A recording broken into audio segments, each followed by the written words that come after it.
Potatoes are so versatile. Instead of just boiling them and eating them with sour cream, try these tandoori potatoes. I bought these mini potatoes, but you can use any potato you like. Keep the skin on. Boil until tender and then cool them. I'm going to cut these potatoes in half so there's more surface area to absorb all the tandoori flavors.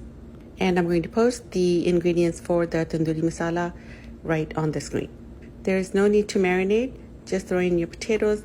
Make sure all the sides get covered with the whole masala paste.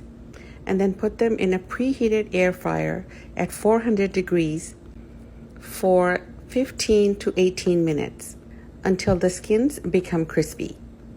This, by the way, also makes a really good snack. I mean, forget French fries.